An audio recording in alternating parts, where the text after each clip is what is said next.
Donna Schwartz here from the Everything Saxophone podcast, and I am really excited because today I have Paul Maslin from PM Woodwinds, based in Chicago. This is a first for us. I'm really excited to meet Paul. I just met him like 5 minutes ago right here, but we've got a lot of awesome questions for him, and I'm really happy, Paul, to have you on the Everything Saxophone podcast. I'm happy to be here. Thanks so much. Cool. So you know what I would like to know and what other people would like to know as well. How did you get started in music? In music, we moved around a lot when I was a kid, and I'm originally from Baltimore, Maryland. We moved to Alabama for a little while. Wow. And they started a little late down there, but they just did a music test, and I scored like really high on it, and they wanted me to play. First, I wasn't too sure about it, and then I said okay, and then I went in and auditioned and got a horn and started playing. I think it was like in 6th grade. Most people start around 4th or 5th. It was a little late down there, but that's how I actually got into it, and I loved it right from the beginning. Yeah. You started on saxophones. You didn't start on clarinet or anything like that. I started right on saxophone, and they started me right on tenor, which is interesting because I was a tall kid. Ah, that's why. I'm not a small guy, so they started me right on tenor, which is pretty fascinating. Yeah. Yeah, that is cool. And you know what's interesting about this too. So I started on trumpet in 4th grade, but there are districts, and particularly New York City, they don't start kids until they're in 7th grade. And yeah, see, that's late. That's like kind of where I was at. They really started in 7th down there. Yeah. Yeah, and I thought that was weird because I figured, the earlier you start, it's better. But what their thinking was that, when you're really young, you're like a sponge. You're even more of a sponge. But starting kids a little bit later, they're a little bit more cognizant of what's going on, and they can catch up quicker. And that was the methodology. That was the thinking in the New York City public schools, and also in Brentwood, Long Island as well. But you weren't late. Okay, so I could say that you started right on time. It was perfect for you. So that's right. But that's cool. You started on tenor, and what was your musical life when you were younger? Like, did you go to college for music? Like, what happened for you? Yeah, after I got through school, like I said, we moved around a couple times. I got a real good teacher. We had moved to Indiana. It really got me back into it. When I got into high school, we moved to the Chicago area. And I lived in Elgin when I moved to high school. And that's when it really kind of took off for me, because I even started playing in a jobbing band when I think I was 15, which is pretty early, and it just really, it was really exciting for me back then. You're starting to play gigs when you're that age, real gigs and getting paid for it. Yeah. So it was really cool. And that's what got me going. And then from there, I left and I did a couple different things. I went to like 4 different schools. So I wasn't really a school guy. I went to 4 different ones. It just wasn't for me, but I kept trying. I was doing going for a music performance, but it didn't quite work out because I was performing the whole time in between. I just liked doing that, Got it. That's Got it. You didn't want the formal, I guess. So here's the thing. You probably didn't want the formal thing. I'm wondering, the music schools that you went to, were they mostly focused on classical, or was it jazz? Like, what were you going for? Well, that's a weird thing because this is in the later 70s, so it was different. Classical was pretty strong back then. It's a little different than it is now, Yeah. But they were still pretty focused on jazz. I had started out at Murray State University in Kentucky, was my first school. Okay. And I met a real good player down there, and that's when I started playing more jazz. But I did do classical at the time, but I tried to do everything on tenor, not much for classical tenor, And but that being said, after that, we moved into Ohio, and I went to school at Ohio State and then Capital University. And I was doing a lot of playing back then too. And then after that, moved to Chicago. I moved back to Chicago after that. So during the whole time in school, I was playing a lot, but I did lay out for 1 year and then got back in again. It was just, like I say, school just was not quite for me. I just never thought I knew I wasn't going to teach. And I thought, what is the degree going to do for me? Because I really wanted to play. So. That's an interesting statement, and it's an important one for anybody, really, because you have to say to yourself, like, what can you do with this degree, or how can I make the most out of my time in school, aside from taking the classes, aside from studying with the teachers? What can I do for myself, especially today, because it's a whole different landscape from the 70s and the 80s and the 90s, when I was going to college and stuff. It's changed drastically since then. Drastically. Yeah. Yeah, we have to be more, students today have to think more like an entrepreneur, because if they want to perform, at least if they want to teach, there are definitely tracks for that, and there's really great schools for that. But if you want to perform, you really have to be on top of that. So then what happened? What made you? How did PM Woodwind start then? Like what was the trajectory? What happened? This goes back a ways. Like after I got out of school, like I said, I finally decided to get out of school and just be a player. But I started working at I don't know if you remember the old saxophone shop. It was a place called the Saxophone Shop. It was real popular in the late 70s, all the way through to like early 2000s. And I worked there for 5-6 years, managed the place. And that's kind of where I really got the feel of a music store. I worked there for quite a few years. I started out just, doing small things. Then I managed the place. Then I even started learning some repair. And that's how I got into that. So it was probably like 85 through 91, somewhere in those years. And around 91 is when I decided to go out on my own. And I thought, well, I just didn't want to keep doing this more. And I figured I just learned enough in repair and all. And I wanted to start my own place. And that's when I started PM Woodwind, was 1991. Wow. Now, okay, are you still in the same location? No, I worked out of my house for a long time. I worked out of the basement. I had a whole setup in a condo that I had. I worked there from like 91 to 2003. I opened this whole store and everything in 2003. So I've been here about 22 years, I guess, something like that. I can't in the same location. I've expanded it. I started with one spot, I went to 2 and went to 3. They're all right next to each other. So I expanded that out. Got That's it. how Got that it. started. Yeah. All right. So then, when you were working in your basement, were you calling it PM Woodwind, or just you just? Oh yeah, I actually started the name. I didn't have it registered like, legally. I mean, I just was calling it PM Woodwind. I finally got the tax number and all when I opened the store. But I had it there. Oh no, I might have had a tax number earlier. I forgot. But I called it PM Woodwind from the beginning. Yeah. Smart. From the very beginning. Yeah. So I had originally started with a friend of mine, and then that just didn't quite work out. We parted ways, and I just kept it on my own. So in the early days, when you were in the basement, uh-huh. So you were doing some repairs. Were you selling horns? Were you doing lessons? Like, what was going on? I started doing that when I first started. And it's where you have nothing when you start. No money, no nothing. The thing I had going for me was working at the sax shop for a long time. I met everybody. I knew everybody because I'm a player, so I knew all the players in town. A lot of repair people aren't players. So I knew everybody. So by the time I'd gone on my own, I had a lot of players, a lot of customers. So I had a lot of people to start with to start the business. That's what helped me. And I just started from there. I was doing more, just repair out of the basement, and people would start coming to me. Then I started selling horns a little later on because I didn't have any money. People would come in, oh, I want to buy this. Just very slowly I would start picking up some horns. And I started doing that before 91. Near the end, I was starting to sell more horns, but it was more repair than selling at that time. That makes the most sense because, again, building that reputation amongst your peers, right? Yeah. And everybody's always looking for a repair person. We were just actually always. I realized, and I learned from one of the best guys. You know what I mean? And you just keep learning all the time, and that's what really helped me, and I think really got me going. Yeah, because we were just talking about this actually before we started, this actual conversation. But, let's talk about that. So, in terms of repair, who did you learn from? There was a guy named Don Potts. I used to always bring my horns to him when I was out of town, and I used to come to Chicago before I moved here. He was fantastic, great player. He was a player in town, but he was one of the best repairmen ever. And then when I started Saxophone Shop, he was just working there part-time. He worked at a couple different stores. He was a great player, but he had a family. He just worked repairing all the time. But he was so great, and he offered one day, he said, hey, you want to learn? I'll train you, And I was thinking, because I was teaching and everything, and I didn't know what I wanted to do, and I thought, I don't want to, I wasn't a regular job kind of guy, So I decided I just started working late nights with him. I would do my gigs. I would work at the store. Then I'd work it with him sometimes from 10 at night till 2 in the morning. We would do it like 4 or 5 nights a week. That's how I started learning, and that's how it took off. That's honestly, it was always good mechanically, so it helped. I realized I was good mechanically, so I knew I was able to do it.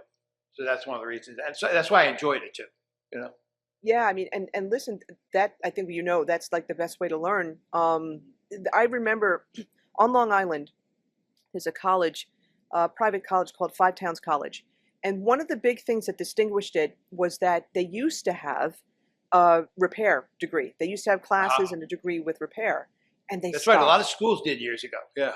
Yeah, then they stopped, which was, I think, that was the worst thing they could have done because, I don't know where else people could have gone except doing what you did. You do need to do that interning, that apprenticeship type But of yeah, thing. and people don't understand how long it takes. Like people, they'll want to come in and learn. Oh, in 6 months I'll be ready to go. No, no. I mean, I say, how long did it take you to learn how to play your horn? Well, years. Well, there you go. Anything you do, and it takes a long time you get. And even though you think you're doing well, 10 years later you realize, oh, I'm way better. You just, that's the way it works. But it takes a long time. It takes years and years and years to really learn. That's what people don't understand. And that's why people don't want to do it so much anymore. There's very few people doing this anymore. And that's the shame of it too, because the Yeah. thing is that we were talking about, unfortunately, a couple of people that have passed away in the last few years that, Right. it's sad, it's upsetting too. But that's a really interesting analogy though, that you just said. How long did it take you to learn the horn? And okay, well, you can't learn repairs in 6 weeks or 6 months. Yeah, it's not going to happen. I mean, like I say, from when you started to when you could play gigs, how long did that take? Well, long time. Well, there you go. Anything you do in life, it Yeah. takes a long, long time. And people don't understand. Everything's instant nowadays. Want to make money, blah, blah, blah. But you got to apprentice. You got to take time. And that means working it. There's like 2 repair schools out. They'll teach you a certain amount, but not enough to be a great repairman. So once you get out of there, then you got to work at like a store doing student horn stuff for years.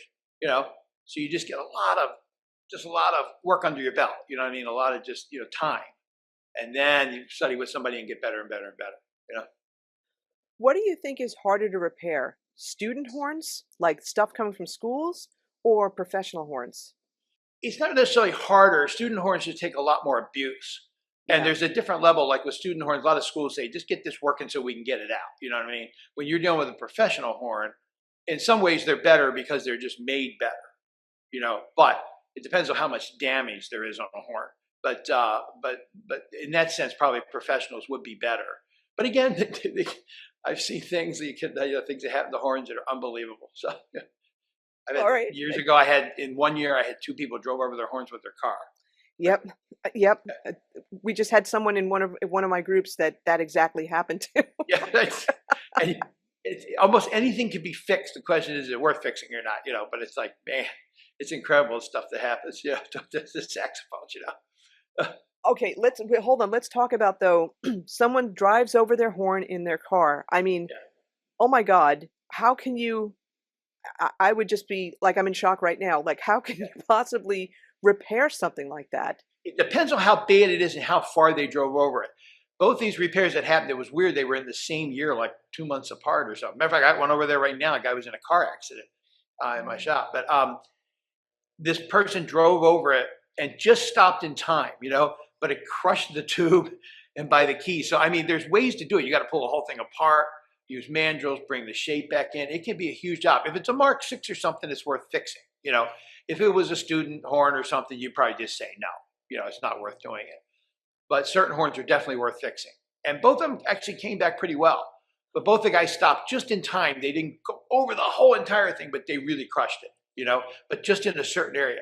But still, it can be really, really tough job to fix it. Especially, I'm looking at my tenor sax right now. Yeah. I would think the bell, if you're going to run over anything, it would probably be the bell. I'm just thinking with all the key work, that's hard. That would be a The lot. bell is hard because trying to reshape a bell, there's no way to really reshape it like a tube mandrel or something. So you have to just work it by hand and then realign it. It depends on how bad it is, but Okay. It can be done. It's never going to be like 1,000% perfect, like from the factory, Yeah. But like Selmer, I've been over the factory, see how they do it. They do 2 halves of a bell now and they seam it together. I think on the tenors and berries and basses, they still roll it, but years ago, the only way they made it was rolling one piece around and seaming it in the middle. But a lot of times now they do 2 halves. That's interesting. I didn't know that. How long have they been doing the bells like that? Quite a while now. I think since they came out with, it was after the Series 2s. I can't remember when they started doing it. They started doing it, I think, on the altos first. You know what I mean? Okay. But yeah, they have 2 halves and they just silver solder them together because it's less time involved in rolling them, but they still have to form it. But the tenors, no, they still form it. If you ever see how they do it, it's a fascinating thing how they form the bell. It's a big job. It's a lot of handwork involved. Wow. Okay. That's why the high-end horns, especially the older ones, people ask like why in the metal and why they play differently. There was a lot more time spent with some handwork involved. And I don't think it's because they necessarily wanted to do it. It's just the modern techniques weren't there then, you know. Right. No, that's true. And this is why I don't do repairs, because Yeah. I would have worked on Oh the, yeah. by the horn.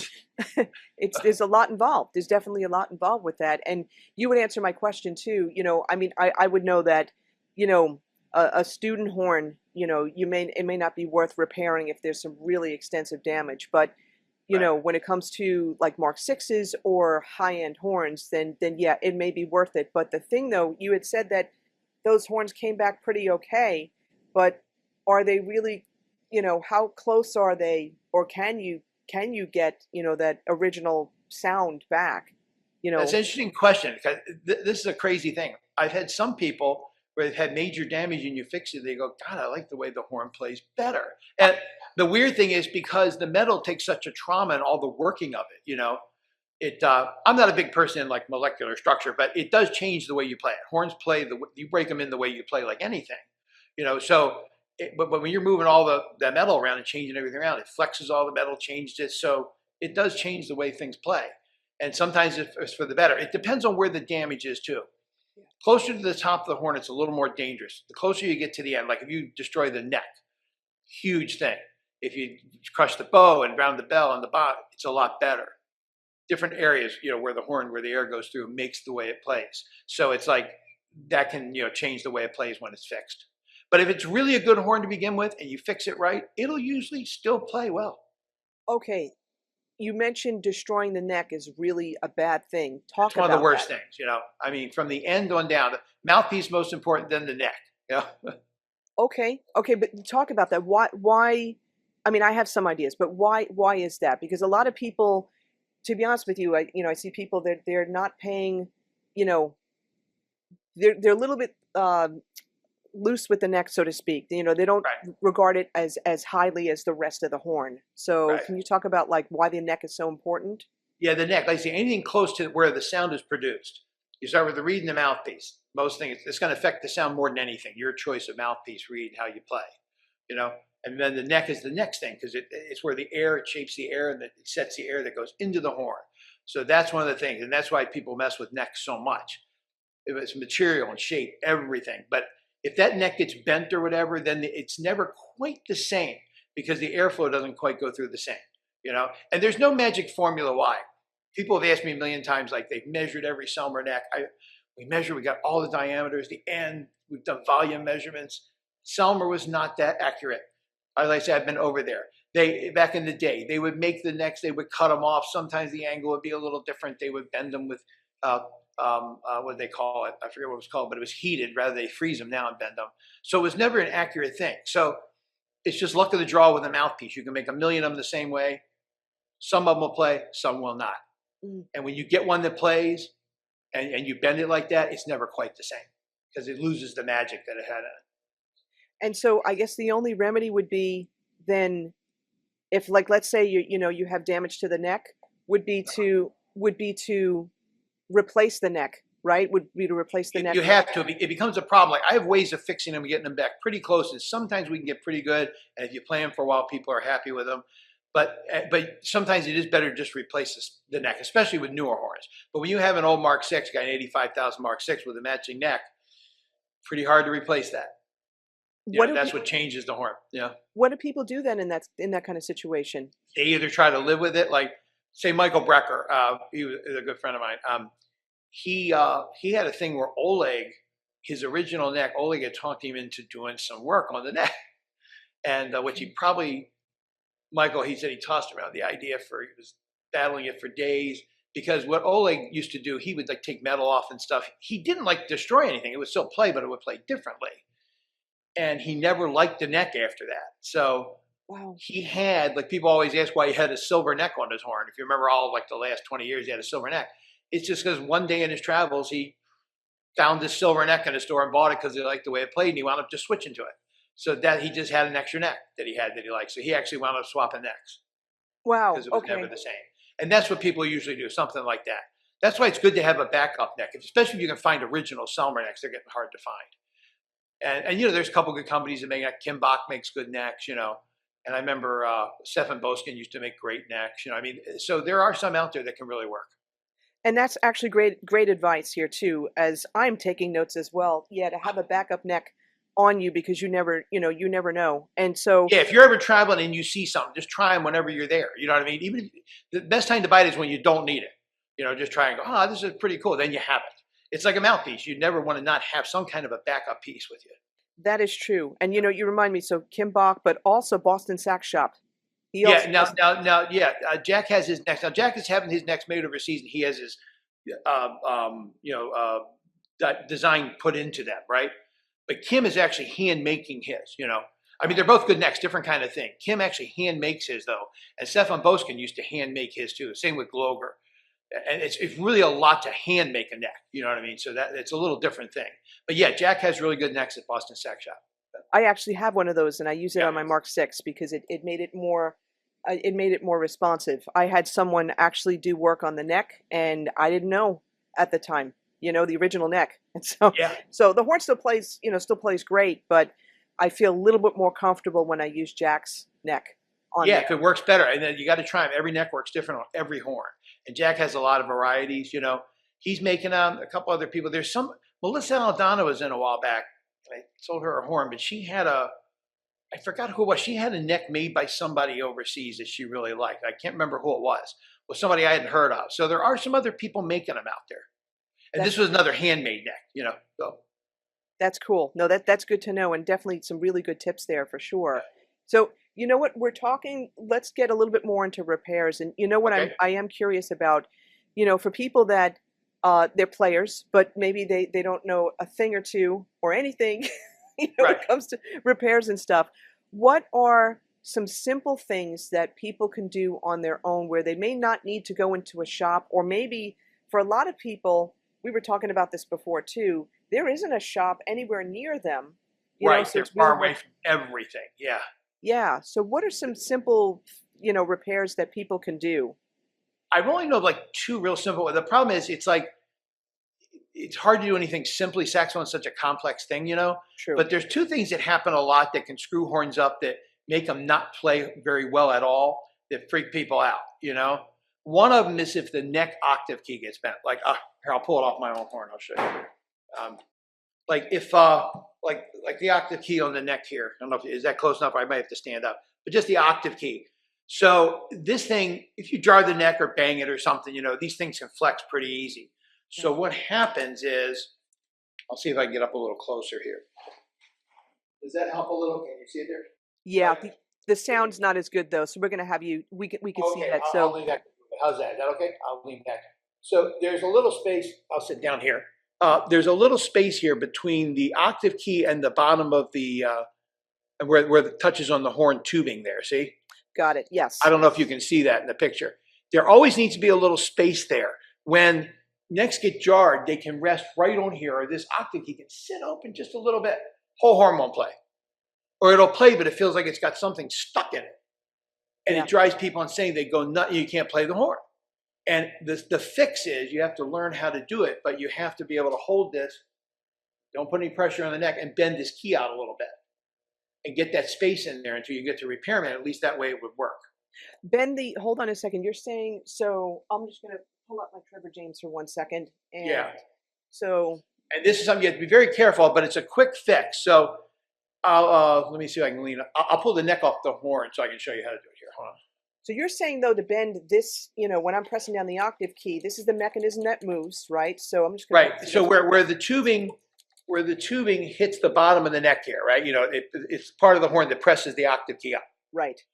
When this gets jarred, sometimes it flexes down and it'll make this hang open a little bit, or it sits right on it. There should always be a little play in there.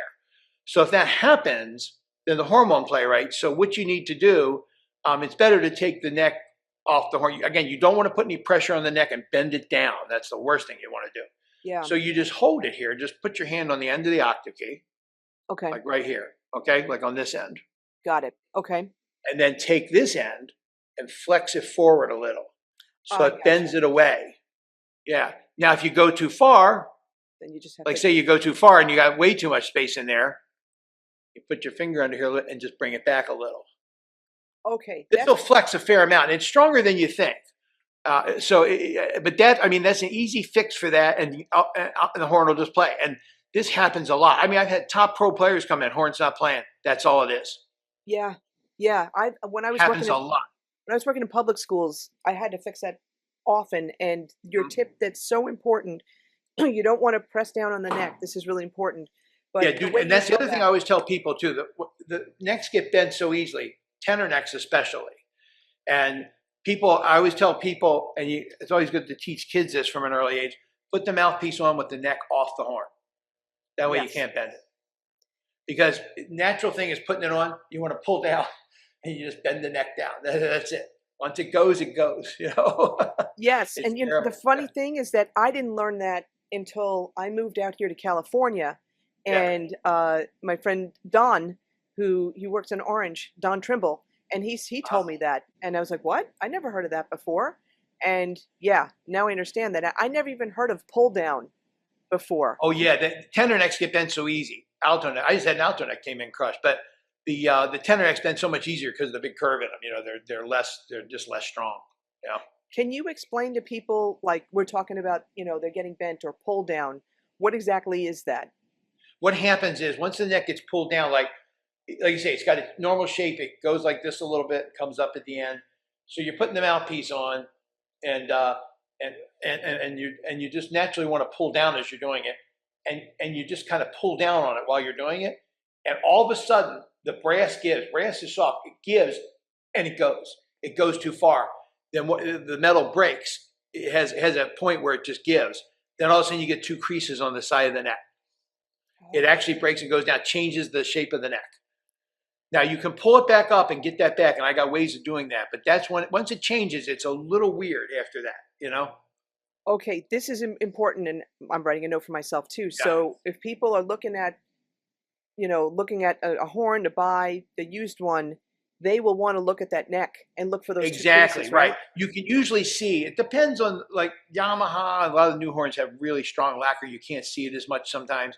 On the old Selmers, you can always see it because it usually creates a little crease on the side. And it doesn't take much. Sometimes they just flex a little. It's a little bit. It's not as bad. Sometimes they get pulled down pretty far, and you can see two creases on either side. And that's what you always look for when they're paying top dollar for these horns, to make sure the neck, hasn't been bent down too far. Because they say once you bring it back, it's never quite the same. But again, sometimes they come back and they play really well. So it just depends. Got it. But All more right. on tenors than altos. If an alto neck goes, it usually goes further because it takes a lot more pressure because it's shorter and everything to Yeah. bend it. It usually goes pretty far once they go. And also because too, like the alto, you don't have that. The tenor, you've got that extra curve going. Right, on. got the extra Alto. curve. It's way weaker. That's exactly right. But I see Barry necks get bent down too. It happens all the time. People bend them all the time. Yeah. Okay. And it's really sad. Yeah.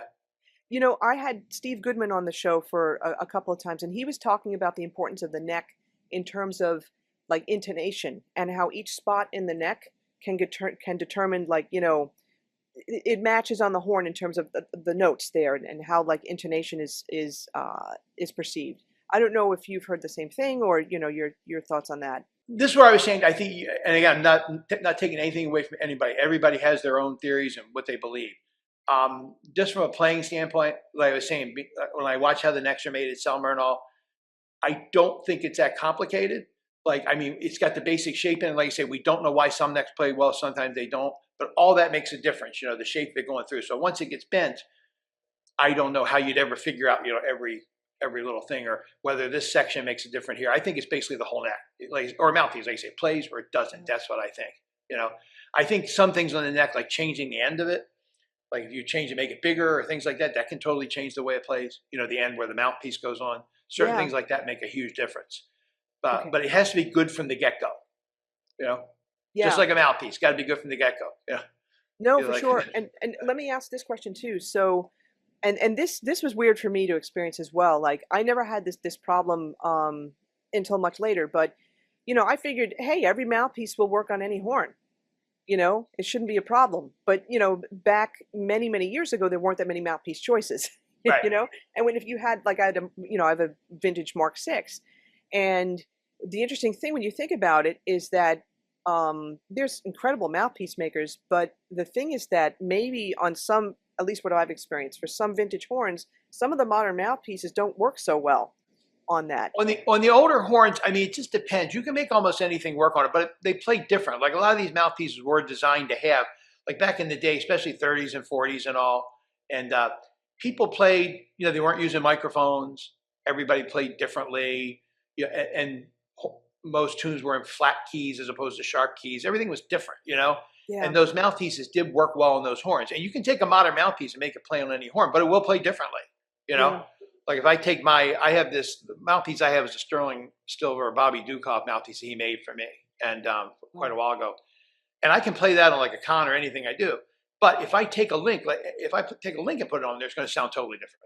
Yeah, it's that much of an effect, and oh yeah, and it plays different on you. Like I can take this mouthpiece, put it on different Mark Sixes, different eras, you know. Like it'll play different on my horn versus like a late six. It might be too bright on a later six because it's brighter. They all play different, you know. I mean, everything's different. The combination is it's one of the most important things. But the thing is, you're the one. The person is the one that makes the sound. People always look for a mouthpiece to give them a sound. Oh, I want this mouthpiece to give me sound. No, if I'm playing a link, or if I play a Dukoff, or if I play something, you know, any other thing, a Theolani piece, whatever, I'm going to get my sound out of it eventually. You know, you're going to get your sound out of it. It's just what piece makes it easier for you to get that sound. You have to find the one that works for you. But the mouthpiece doesn't just give you the sound. Like I like a higher baffle mouthpiece. I do a lot of R&B, things like that, you know. So I like that. But I can play a link. I mean, if I was playing just jazz stuff all the time, I would probably pick a link or something. It's a different kind of thing. But like you say, you look at Brecker when he was back in the 70s. No, he sounded still like him, but he was using a link back then with just real hard reads, you know. You got his brightness out of it. You're going to get it out of whatever you do. Yeah. Yeah, and also your tonal imagination. You know who you want to sound like, or you know what you hear in your head and how you hear. You're either a brighter player or you're darker, and that doesn't change. Yeah. Yeah. You just got to find the combination that makes that work for you. Yes, that's great.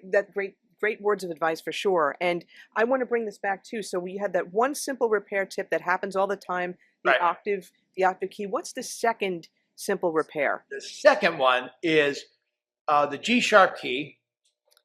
This is one of the most common ones of all. And the old horns didn't have adjustment screws, but I think everybody knows. I'll see if I can hold it up here a little bit.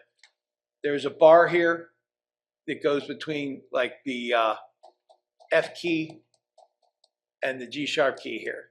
See, can you? I don't know. Can you see it on the thing? I can't see it. I'm gonna put mine up and let's see. Yeah, pull it up there and hold your heart. So if you move the G sharp key, there's a bar down there that pulls the G sharp key down, that closes it on your bottom stack. Like if you hold the G sharp key open, there's a bar that goes across that closes that key. Oh, got it. Yeah. Okay. You see it? There's a bar, and there's two adjustment screws. It adjusts the G sharp, and it also adjusts the bis key up here. Okay, got it. Okay. There's that one bar there. So in every horn, all the modern horns are the same. They have two screws in them, and these screws get out of adjustment all the time. The bis key you can live with if it's out, especially on tenor though, you have some fingerings where it's important that it closes, you know, things like that.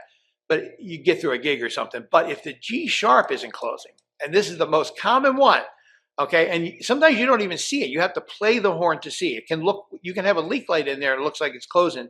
Some horns take a little more pressure because when you blow through, it can blow the key open. So yeah, so this is moving. So you close this key and it pulls that G sharp down. If that's just moving a little bit, if it's not tight enough, none of your low notes will work. Low B flat, C sharp. It drives people insane. Like, I can't play anything low. It's driving me. I can't subtone. I can't. It takes literally a quarter of a turn. You're back in business. Okay. Yeah. And the way you can check it, C sharp is the best note to check it on, especially if you're subtoning, because it's just something about C sharp. It'll get that warble, like, you know what I mean? Like, oh, I can't play. So you just crank it down just a little bit at a time till that goes away. The only thing you have to be careful of is if you turn it too far, then you can make the bottom stack not close all the way. Oh, okay. So you go too far, you have to be a little careful. But that's that's another one of the biggest things that come in. It's easy adjustment. That's why they wound up putting screws there. The old horns didn't have any screw adjustments. They just had a bar, you know, you had to bend it. Yeah. When you say old horns, do you mean, I'm trying to picture my Mark 6 right now. Do you mean the Mark 6? Your Mark 6 would have it. I'm talking about old horns like Cons, Got it. Like cons, bushers, things like that. They didn't have screw adjustments in there. They just had a bar that went across. Got it. But Selmers have always had it, except for the real early ones. But they've always had it ever since the balanced actions. You know what? I have another question too, and this I don't think Sure. is a simple repair, but you Okay. know, I know when like you're playing like low D or let's say Low D or what now? C, low D or low C, Okay. or you Okay. know the really Uh-huh. the lowest notes, and you get that wah wah wah wah wah wah wah kind of sound. It Right. usually could mean that there's a leak in the pad, but from what you're saying too, though, it could also be other things where you know it could be the adjustment screw. You know, if especially if it's Yeah. And here's the other thing. Here's a rule that a lot of people don't know. Wherever the leak, wherever you're having trouble, the general issue of where it's coming from is usually halfway in between. So if you're having a okay. problem low D, think halfway in the horn. It's probably from halfway up there. Okay. Now, like low B and B flat, G sharp, it's halfway in between. It's in the middle of the horn. You Okay. know. Now, but the other thing is, so like, say if a palm key's leaking or something, the whole horn won't play. So there's so many issues. I mean, it's so hard. You know. I had a thing the other day. I was warming up for a gig last summer, and all of a sudden my horn like just stopped playing. I'm like, what? Yep. Here I am, repairman. I'm like, what? It took me a minute to find my octave key pad fell out. Oh, It just came out. You know? So I'm just saying weird things happen. So you never know. It took me a minute to find it. But like the low D, there's interesting things with like low D and stuff if you get that warble. A lot of it can be key heights too. That's why I'm saying it's not a simple fix all the time because it could be something blowing open like around low D.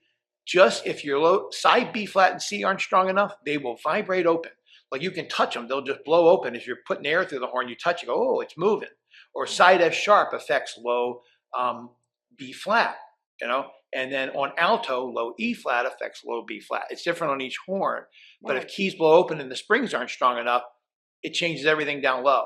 And the other big important thing is key heights.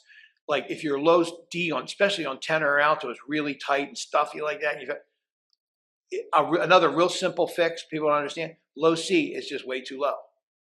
You can just unscrew the guard screw on low C, open that low C up, bam, all your low notes come out like a million times better. Anything wow. down to D.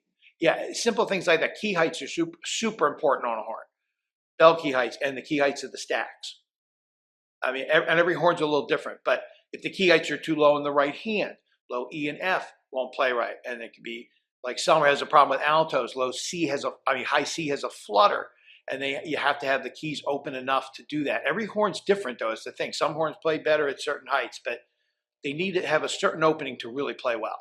And years ago, they used to set them lower, like classical players would want keys lower. But now Selmer's setting all their horns open now, and everybody's kind of accepted that. So Okay, now I've got to say, this is probably stuff that from the very beginning, we talked about people wanting to get into repair and thinking, oh, I could do this in 6 months. This is not something that you would learn in 6 months. This is no, something and that, you have to learn and figure out. There's so many issues. Like say, sometimes I get a horn and it's just acting weird. We can't figure out what it is. You know what I mean? But there's always a reason. You just got to figure out what it is. and sometimes it could be, again, it could be the mouthpiece, you know? And it can be the mouthpiece with combination with the horn, or it could be the neck.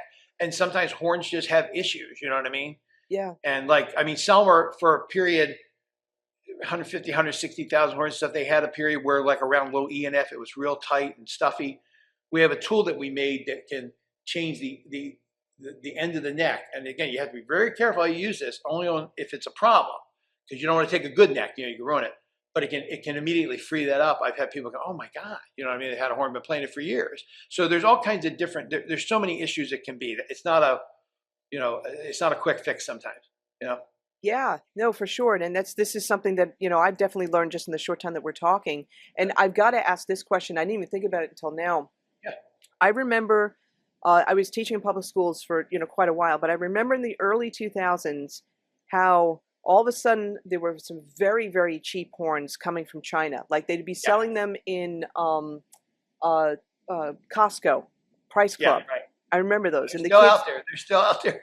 oh God. And yeah, like purple clarinets, red trumpets. But Oh, the yeah. thing is, you know, it's not a question of the color of the instrument, but they would be $99, you Yeah. know, and parents would be like, oh, this is great for my kid. And I had one student come in and she loved this purple clarinet. Meanwhile, she was renting a great Selmer clarinet, you know, student model. And she wanted to play the purple one, but there was no way that thing could be in tune. It was Yeah. ridiculous. Oh no, so some of it they make them cheap. I don't even know how they make them so cheap. I would think like some of these saxophones people will buy for $350. I would think the materials and just putting them together would cost $350. You know, but the problem is they're really soft. Pads aren't good. They don't hold up. You have to consider it like a disposable horn. You don't want to put any money. People bring them in all the time, want to get them fixed. I say, don't put money into this. You know, you're better off getting a student Yamaha or something. You know, at least you Yeah. can fix it and keep it forever. But they're so cheap, and a lot of times, like on those ones you're talking about, didn't play. A lot of times the tone holes weren't drilled in the right place. You know what I mean? They just made them very cheaply. Yeah. And with that too, so I remember some repair, I would say that to the kids, you got to, try to get this repaired. But the repair people would say, we can't fix them. We don't have the parts. Like Well, that's the other thing. Getting parts. That's the other thing too. Yeah, they're made cheaply. Something breaks, you're done. You have to make some, and again, then it's not worth making a part for it. You know, it's not worth putting that kind of money into it. yeah. And So there's so many horns like that out there. And I always feel sorry I try to be nice to everybody because yeah, everybody's tight on money. They're trying to save money, get a horn for their kid, But it's like when you buy something like that that's really cheap, it's kind of almost like throwing the money away. You'd be better off saving up and getting a better horn because you can't really use it sometimes. Some of them are that bad. yeah, I've seen that firsthand. And I always say to people, when you're first starting out, it is better to rent, because here's also what I found too. Sometimes certain people are better off playing a tenor than an alto because of the neck angle, and Yeah. vice versa. And it's better to find out by renting. And then usually, store rentals are going to be quality, durable horns. They're not Yeah. going to rent some, very cheap horn that's that's going to break, in seconds and Right. stuff like that. So, yeah, I guess so. The thing would be too. I guess the encouragement would be also for people that. Well, let me ask you this question. I have my own views on this, but Uh-huh. you get people that are beginner players. Doesn't matter the age. Okay, it could be a young kid. It could be someone who has been wanting to play the saxophone all their life and finally has time in retirement. What brands would you recommend for people For a student, you're talking about? For a student? Yeah, for people that are new to the horn, whether they're young or I old. really push on this. I don't want anybody to think I'm recommending a company to come back at me and go, hey, you're not recommending our brand. Yeah. But Yamaha really makes the best student horns. They're Mm. hands down just the best. And because they copy what Yamaha did, which other companies didn't do, is they really copy like the Pro line horns. They even changed their student ones to make them more like a you get a new 26. They're kind of like a 62. I mean, not quite the same, but they made all the keys. They feel great. They play in tune. It's just cheaper metal, but they're made really well. And there's nothing that really compares with them. I mean, they really are the best hands down, but they can cost a little more though. Yeah, that's the They're a thing. little more money, but they really are the best if you're going to do it. If you're I going to buy something, that's what I would recommend for I student actually, horns. yeah, they're durable too. And I have Yeah. the They last, and I could take like Yamaha's. I mean, their student horns are so good. I could take like a student tenor. I could go out and play a gig with it, But some other horns, I don't think I could do that. What's interesting too with the Yamahas, I have my 1996, I have a Yamaha YAS 23. It was made in Japan. And like they talk about like that particular model, the ones that were made in Japan that are really good. They're actually worth a little bit more, a little bit more money, those particular ones. And Yeah, as the opposed- 23. They used to put them all together in Japan. Now they've I don't know how much different they really are ultimately because they have their own factories. Sometimes they're putting together in Malaysia, sometimes Vietnam. I mean, there's different assembly plants, but they usually have their own plants. So they're usually okay on the student horns. The Pro line horns are all still put together in Japan. But a lot of the student horns, again, they're outsourcing too, like everybody else, trying to, because it's cheaper. Yeah. Cheaper to do it. Yeah, that's why everybody does it. But the Yamahas are still pretty good. Yeah, I know a lot of people think those ones from Japan probably are better, and they probably took more time putting them together back then. I'm sure. yeah, no, for sure. I still have that horn. I'm never giving that one up. I think it's a great horn. It's an awesome horn. Oh yeah, they say they last forever. That's what I'm saying. You still got it. They'll still play. You can have it fixed. It's worth fixing. Absolutely. No, for Yeah. sure. And we can get into a whole conversation about, like with what's going on today in terms of tariffs and prices of horns and whatnot, but I'm going to hold that off because that's a whole other conversation that could Yeah. take a long time. But what I did want to get into is, so we talked about some simple repairs. We also want to talk about, let me go into this. When someone is looking to buy, let's say a new horn, we'll start off with. Right. Okay, and then we'll talk about like looking to buy a used horn. What are some recommendations or tips that you have for people when looking to buy a new horn? Things to look watch Now, you out talking for? about brand new or new and used, just new for them? You talking about used or new, or just No, I'm brand talking new? about brand new. Talking about Brand new yeah. horn. Okay. Yeah. It depends on first of all, I find out what level they want to do. Like I say, if they say student line, I would probably always recommend Yamaha. If they want to go pro line or intermediate, because Yamaha makes great intermediate horns. But even some of the other horns, that's why you get a problem with like used versus new, because you could get a used P Marriott or something at the same price as like a new Yamaha, so that might be a better deal, you know. Got But it. as far as new horns go, most people are coming in for pro. There's just certain horns. I mean, I think the top lines are still obviously Selmer, Yamaha, Yanagisawa are the three top lines. Kawa are still in there, but they don't have as many horns out now. They're a little harder to get, you know, and it's a different kind of horn. But those are probably the top ones. And then the Taiwan horns, like Ishimori's, I think are really good, Yeah. and P Marriotts. Those Yeah. are my favorite, like 5 or whatever. If I was going to recommend, that's what I like to carry new. That's what I was going to ask you too. Like in your store, because here's the thing too. We were talking again beforehand how what a shame that Sam Ash closed. Yeah, But I have to say the last few years with Sam Ash, they weren't carrying what they used to carry in terms of pro level stuff. right. But what are the brands that you carry in terms of pro level horns again? Are you talking about new? Yeah, let's talk new first. Selmer, Yamaha, Yanagisawa, P Marriott, Ishimori, and I also got the new horn from what is it? My mind just went blank. Retro Revival. I have one of those too. Oh, cool. Okay, cool. That's a really nice horn. It's not quite as expensive as the other ones, but it's also a really good horn. Those are pretty much the only new horns that I have that I really recommend. Got it. Okay, and and again, this is going to be personal preference in terms of what people Huh? like. Usually, people are getting advice from others as to what to try out. Right. Yeah, let me get to the other question then. When someone's buying a used horn, so it's new to them, but it's a used horn, Right. what are some things well, first of all, I guess, recommendations of brand, but also what are some things to watch out for? There's a big difference, obviously, between re-lacquered and original. And re-lacquered is not bad. We saw a lot of re-lacquered horns. It depends on how well they were kept, what kind of condition they're in. The Okay. things people have to watch out mostly is the condition of the horn.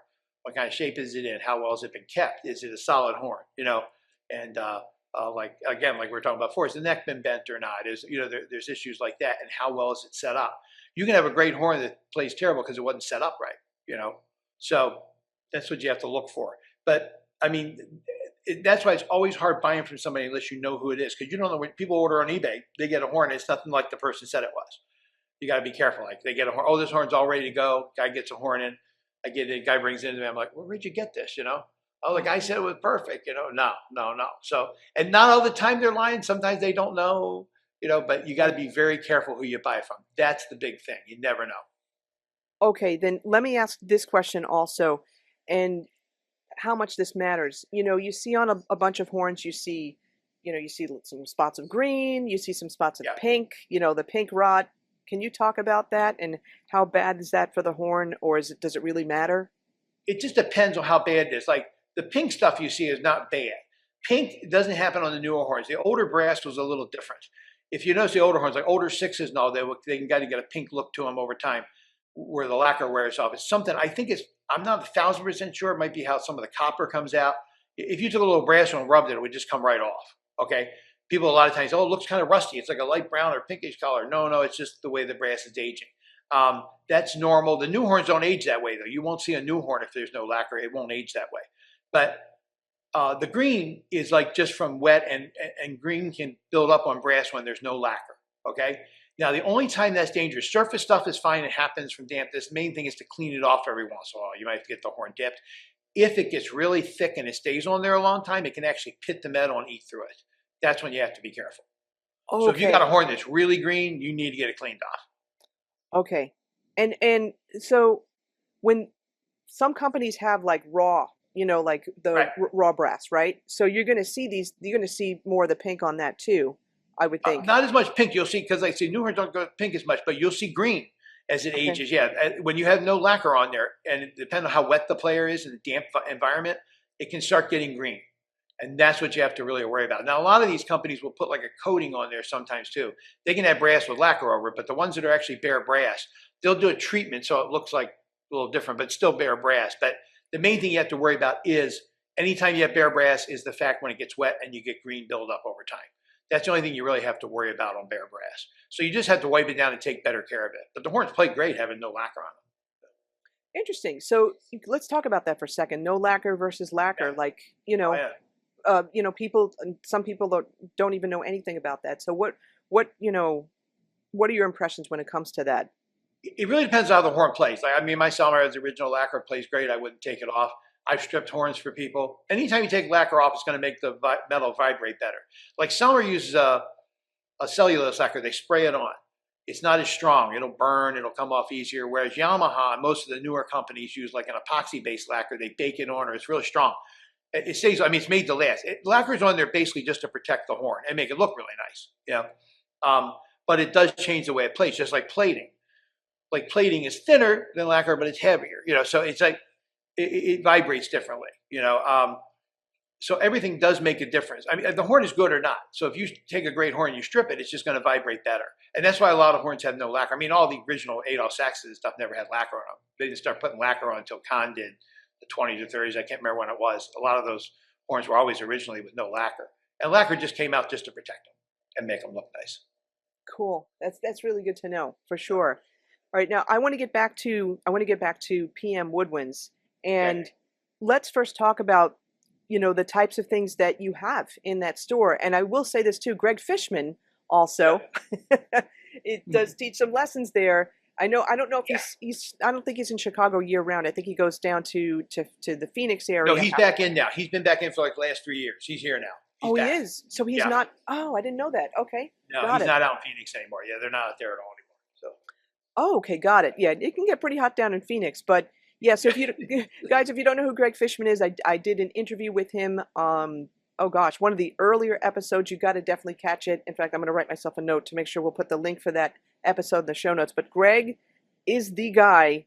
He's incredible. He's got incredible etude books out. He's an amazing improviser and teacher. He knows so much.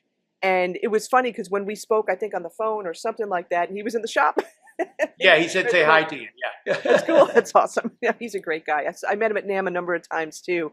And so talk about, some of the offerings at your shop. Other than that, I mean, I do have some of my students teach and all. And like the other thing I do here at the store is I have 3 spaces. The space we're in right now is I have clinics over here. I rent it out for people to rehearse, and then I have artists come in and I have clinics here, which is another great thing that we offer here. I try to have all the artists come in, and what I do, I learned this it popped in my head way back in the late 70s. I did Disney World back in '79, when they had the college program and all. It was a fun summer, but they had professional people come in, like actors and musicians. And I remember this was really cool. You get to talk to them one-on-one, right? So as I got going here and got the extra space, I thought I wanted to try to do that. It took a long time to work it up because you got to get your network of artists and get people where they are comfortable with you and they'll come in. I've done it so long now I can get pretty much anybody I want. But I've had all the top players like, Bob Mintzer, Chris Potter, Robbie Coltrane, any top artist you can think of. I just had Joe Lovano in here. I've been trying to get him for years. Awesome. All these great artists, and I get them one-on-one. I don't charge anything for it. I have clinics so people can come in. They usually go 2 hours, and they can talk to the artists. They perform, they play for them, and people love it. I think that's a great thing to offer. That's one thing I do offer here. That's incredible. That really is. Yeah. And that's also great, for the community. I'm just thinking like the younger kids would get so inspired by that too. Exactly. Because people never, you hear about artists, everybody's online nowadays. It's different than it was years ago. Kids don't get out as much, but to come in and be able to talk to somebody and, meet them personally, talk to them, hear their life story. They get it's a full clinic. They can ask them whatever they want. It's a unique thing. I remember how much I loved that, when I was younger, and people really do like it. It's a really good thing. Yeah. So anytime somebody comes through, I try to, like I said, I probably had, 40 or 50 artists in. I'm trying to, anytime somebody new comes in, I try to get them if I can, if they come in town, Cool. And let me ask you, I don't know if you have this in the schedule yet. Is there anybody coming up, in late November or December 2025 or even January? Do you have anybody in the books coming in? No, I've been trying really hard. It's like Lovano. It took like 10 years to get him. We could never work out the time when he was in town. And Joshua Redman was in town a year and a half ago. He came over to the store. We hung out and everything. I went to see him play. Sounds fantastic. But we've never been able to work on a clinic because he's never quite in town long enough to do it. And he's going to be in town like November 7th, but he couldn't do a clinic on the 8th. I just talked to him and I'm like, we couldn't because he's got to fly out the next day. But we're going to keep working and doing it. But he's going to be in. But that's who I really want to get. I'd love to get him. You know what I mean? Because I haven't had him yet. You know, and he's my next one I'm trying to get. But whenever somebody comes in the showcase or something, if I can find out they're there, I will always try to get them. You know. That's awesome. But right now, I don't have anybody set. I have to just keep an eye out. And I always tell people, if you see somebody's coming to email me, call me, let me know. You know, see if I can work it out. Because most of the guys, I've been doing it so long now, they'll usually come out and do it if they have time. You know. That's cool. And then how do you get the word out? I guess you do. I know this sounds so old school, like flyers or, you know, in schools, or like, how do you get the word for out? the clinics, you mean? Yeah. I post it on Facebook and I have a huge mailing list. I over the years, I got like 5,000-6,000 people on the mailing list. I just send out a mailing through, I forget what it is now, which service I use, but I do a group mailing and I post everything on Facebook and try to keep up with that. People, and I put it on my website too. So between all three things, it can spread around pretty quick, you know. And what we'll do, everybody, just to, you know, those people that are listening but also watching the video, we'll have links for, you know, ways to contact PM Woodwinds, but the, you know, the website, Facebook page, and also if you go to the website, you could sign up to be on the mailing list as well. So definitely, now we have an awesome reason to definitely do that for sure. And now I want to switch gears for a second, and you've got all those incredible horns there, right? So we want to talk about, we're thinking about talking about the differences between those 4 brands of horns that you've got, and they're all tenors. Yeah, people. I mean, there's just so many. Like you say, what people are trying to pick. Sometimes younger people will come in and wind up with an older horn, you know, that they like, you know, and sometimes that's not necessarily good for them. The problem with the older horns, it's just the ergonomics of them. What you're being a player, you know, like I mean, cons. Like I do love cons and stuff, but man, getting around the ergonomics is tough, you know. But some people love it, you know, and it's just interesting how different they all are. But like Selmer, you can see, like, I mean, when you look at like a balance versus a 6 versus the new ones, you can see how they change over the years, you know, and a lot of times you can hear it. It's subtle a lot of times. Like I say, if I play these horns, I'm going to sound like me on all of them. But a lot of times you can hear the subtle differences because it's a real different horn, you know, and that's the thing. Like cons are a little fatter, they're a little darker. Kings are the same way, kind of in between, you know, and like the new horns are kind of a gathering of everything. Like I'm saying, I got that new the new black limited edition Supreme tenor, which Isaiah Collier, if you know Isaiah, he's real interested in that horn. He loves that horn. The new horns they're making actually are quite good. I do like the Supremes. Expensive, but good. Well, yeah, let's talk about that. So I didn't even know. I saw the Supremes when they came out at NAMM. What was it, a couple of years ago? Yeah. And you know, I tried it out, and but they didn't have the black limited edition at that time. Right. So, that just came out more recently in last year. Yeah. And I think you've got that. Where is that? I think you've got it behind you, I've right? got it. I can grab it. Where is it? Yeah, here it is. And I mean, they made everything black: pads, keys, resonators, everything. The whole entire horn is black. Now that looks like a matte kind of finish. It is. It's a matte finish. Yep. Okay. It's got incredible engraving on it. Wow. Do you find, does that horn, have you tried like the lacquer version of the Supreme? And yeah, I've got a lacquer one here too. Yeah, it does play differently because when they do this finish, they usually do like a blasting on the body, so it's a little different way they make it, and then it's a matte lacquer, so it does play differently. Yeah, not good or bad, just different. You know, I mean, they do play differently. When you say different, like what, brighter, darker, or do you mean? What do you mean? It's the way it vibrates. It's hard to say brighter or dark, but it's just the way the air goes through. They can feel like they have a little more resistance. You know what I mean? Okay. Like even when they did the matte finish, like just Series 2s and stuff, and they did black lacquer. Like when they did black lacquer, they put extra lacquer on them. That changes the way they play. But again, the thing is, I can't emphasize this enough. It's so much horn to horn. You could have like a black lacquer one that just might not play as well as a regular lacquer one, or vice versa. You know, if you're a player, you just might like them better, not necessarily for any particular reason. But changing that lacquer now does change some basic characteristics of it. So they do feel different when you play them. Got it. Everything else though is the same. That, you know, the ergonomics. Yeah, everything is exactly the same. Just the finish. Yeah. Got it. I wonder how many. It's limited edition. I wonder how many they've sold. I wonder how many, like, you know, how many people, have bought like the Supremes from your shop? I've sold a few of them, not too many of them yet. Again, Okay. because I sold a few more when they came out, more of the altos, but they were hard to get at first. And now, but like with the tariffs and all we're talking about, the prices are up there pretty good now. So if people really think about it, because you're getting into like Mark 6 territory with the prices of these things, Yeah. and people think about, what I want to spend money on, it's a lot, Do you, and we're not knocking Selmer in any way, shape, or yeah. form, but do you feel that the Selmer Supremes are that much better than, some of the more modern Selmer horns? Um, then better than like what? Better than what do you mean? Well, it's hard to say because, is it better than a Mark 6? The hard thing is that with each Mark 6, they were kind of a little bit different. Are they better than the Series Oh, 3? You know what I'm saying? oh, it's different. Yeah, I mean, they're all different. Like I always liked the Series 3s. I wish they hadn't discontinued that. You know what I mean? But all the Pro Line Selmers usually play pretty well. References were a little darker. Again, so much this is personal preference. I never loved them as because I don't know. They seem to be a little darker for me. The reasons I didn't like them as much, some people loved them better. It's all a personal preference. But all the Selmers are usually really pretty good horns. I mean, they play well. And the Supreme, they really fix some intonation things on. The Supreme's quite a good horn. You Altos and tenors. Yeah. you can you hear and perhaps even feel a difference from a Supreme versus a Series 3 or a Reference 54? Oh yeah. You can hear the difference in them. Yeah, you can hear it. Okay. Yeah, definitely. Yeah. Okay, cool. All right. And then some of the other horns that you have out there. I just had up here. I had a Con 30M Conqueror. I just brought that up because it's an old Con. You know what I mean? Just different. A little fatter kind of sound. I brought up an old King, and it's like because Kings are a little more focused, but not quite as fat as a Con. So it's kind of between like a Con and a Selmer. And then again, just different versions of different things. You know what I mean? Just to hear differences in them. And I got a Mark 6, and I even brought an old. I have an old super balanced action that I got in from a friend of mine in Paris, and it's a prototype horn. So it shows when they were messing with the table mechanism, thinking about the Mark 6, but they haven't made it yet. It's got some interesting parts on it. So they were making changes and stuff even back then. This is back in the 40s.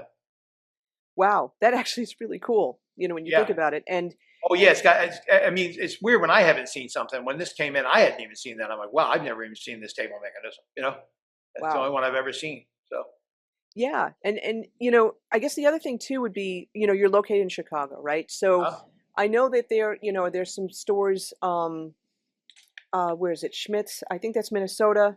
Um, when it comes to stores, and I guess the state of music stores today, right? Let's talk about this a little bit. Again, Sam Ash closed down. Okay. And I mentioned right, before, I think we all saw it. They weren't having as many pro offerings, as more for beginners. right. But, when you first started your store in 2003, were there other stores around? Are they still around?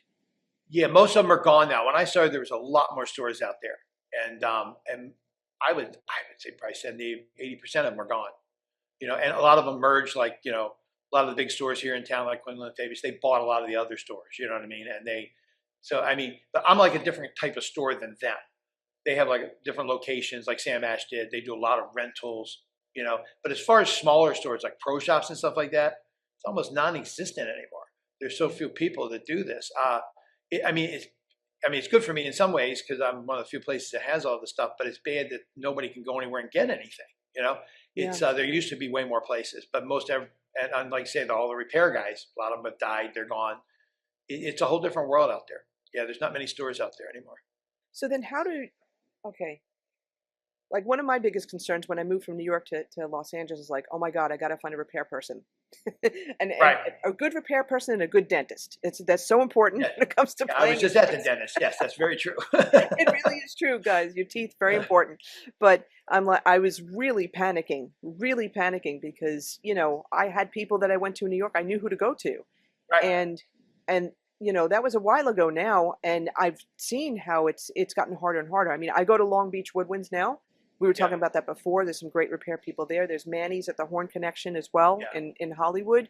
Right. There's some other people as well too. But how do people, like, are there people can talk word of mouth? I get it. There's the Facebook groups, the saxophones. There's Sax on the web, that kind of thing. But are there any particular places online or maybe even groups online on Facebook where people are looking for a repair person, you know, where they could find somebody. I also feel bad for people that live really far from main cities, where it would be even harder to find people to repair horns. Like, what do they Yeah, do? it's tough. I'll have people. I don't think there's anything online where you can really find something like that. There's nothing that sets it up. A lot of times they'll ask the pro players in the town where they live, but I can't tell you how many times people just will call my store and say, "I live, in Florida somewhere, or whatever. Do you know anybody down here?" You know what I mean? Yeah. A lot of times people will call and ask, and that's why a lot of times people will just ship things in from a long ways away. But it's not real practical to do something like that when you're far out. I Yeah. just had a guy that was trying to buy a horn for his kid, and he couldn't find anything out there. He's in Colorado, and again, they have like nowhere to go to repair. He says, "So if the horn's out of adjustment, I don't know where to go." You know what I mean? And there's nothing there close to anywhere where he is, and which is really sad. Well, And I wish I knew what to tell him because I don't. You know what I mean? There's just not as many people out there anymore. Yeah. yeah, I mean, there are, when it comes to like high schools and school districts and stuff, they have to have certain locations that have to have repair people. It's Right. just that, they're repairing everything, and they're swamped all the time and, Right. stressed out. Most and every whatnot. repair shop, if you're decent, you're behind months and months and months. Everybody. You can go from like Jack and Boston, where like you have so many repairs, you can't keep up with it. And those people that, like say, the stores do a lot of the school stuff and all, they're just swamped constantly. Yeah, that's what it is. Yeah, it's just and not to be Debbie Downers, everybody. Yeah. It's gotta Oh no, it's just what it gotta is. So I try to tell people to be patient. Everybody gets upset. Oh, it's supposed to be done in a couple. And you do the best you can, but you can't do a bad job. You have to do a good job, and sometimes we're just too far behind, to keep up with it all. And it's kind of the way it is everywhere. Yeah, it's. I remember an old friend of mine, and this was years ago. He talked to a repair guy, retired, and he said his whole life he was 2 horns behind. Oh, It's probably more like 5 or 6 now. Oh yeah, with less people. Okay, so here's a plea. All right, anybody listening to this podcast, and I may have mentioned this before, but there's a tremendous opportunity if you're good mechanically, right? You're good with your hands. Yeah. People need repair They people. need repairmen. The thing is just they have to just realize it's going to take a long time. They really have to be dedicated at it, Yeah, and they got to be prepared to put that time in. yeah. You got to love what you're doing too, and Yes, exactly. You got to love it. That's right. yeah. I mean that's the really important thing. Well, Definitely. listen, Paul. First of all, tell us where exactly is the store located? It's in Evanston, Illinois, just north of Chicago. Got it. And what, if you could just tell us, and of course we'll have the links, but what's the website that people can, find the store? PMWoodwind.com. Got it. And in terms of your Facebook page too, they could just search PM Woodwind and they PM would find Woodwind, that. it should come right up, right? And are Yeah. you on Instagram and It's linked to Instagram also too, yeah. So when we do our videos and stuff, it goes to Instagram, yes. cool, Facebook? Are you on? I'm going to say Twitter. I don't care, but are you on X or Twitter? I don't know. I've been letting my guys do that recently. I'm not sure. Got I think we were. I'm not sure if we are now. I know we're on Instagram. I'm not sure about that. Yeah. Got it. And I'm not really I'm not really much on TikTok, but do you know if the guys are on? I really don't think we've done TikTok, but I'm Okay. open to. I realize how the world works. I leave it up there and try to get as much as we can get out there. You know what I mean? Well, and again, you've got Greg, you've got Kyle Brooks, who is also on the podcast as well, right? Yeah. So, you have those people there, helping Yeah. out for sure. And, listen, this was really great. I mean, I really thank you for your time and expertise and, all the tips that you shared. Thank you so much for being on the show. Well, thanks, Don. I really appreciate it. Cool.